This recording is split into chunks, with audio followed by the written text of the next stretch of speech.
Amaranantsika ny vaovao avy eto toerana teny azakazaka moto izay nitanterahana teny Ambatolampy kely tsy mahafotsy teny ilay 4 heures onda.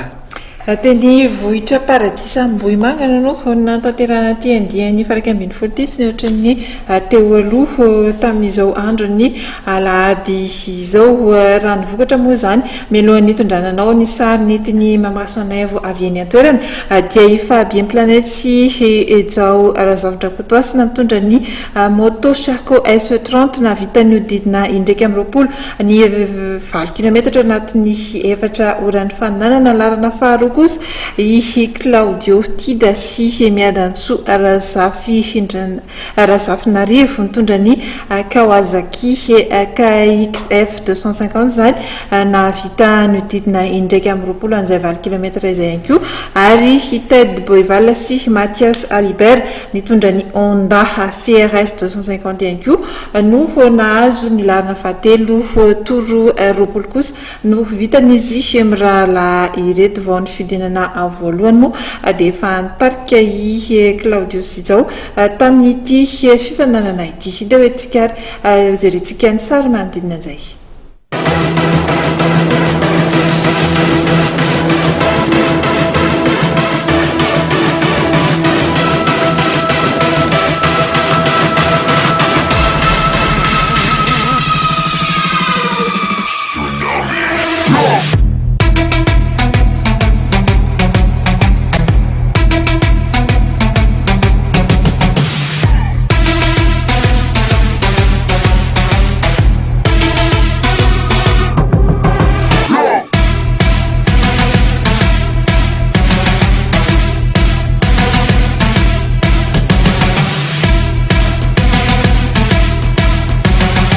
Ty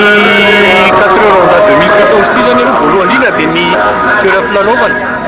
niova kely izy tamin'ity taloha izy raha tany Ambatolampy tsy mahafotsy any tamin'ity taon'ity izy natao teto Ambohimanga dia mba miova kely tsika zany mba ialana amin'ilay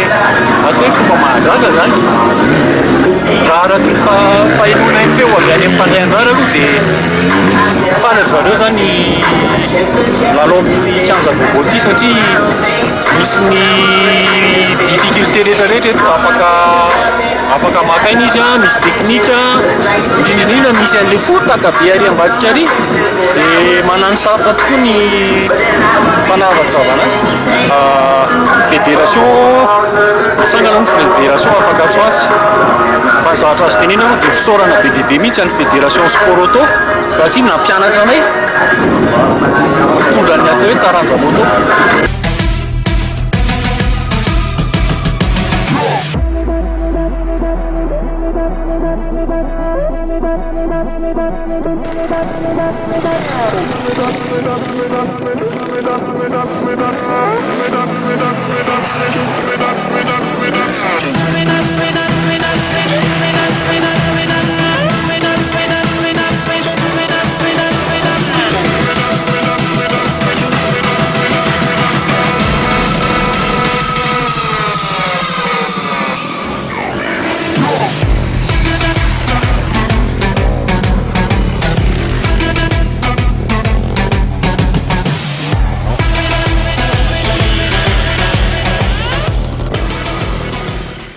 Izay no entina maranana ny fandarana metrahana fisaorana ho any tokantrano any naritra anjeratra amin'ny farany fisaorana ihany koa namena ny boutique CMH Ria Andraharo nampiakanjana isono tamin'ity alina ity ary dia mametraka ny veloma mandra-piona ho amin'ny herin'ny tozandray ary tompoko lasy tompoko avy.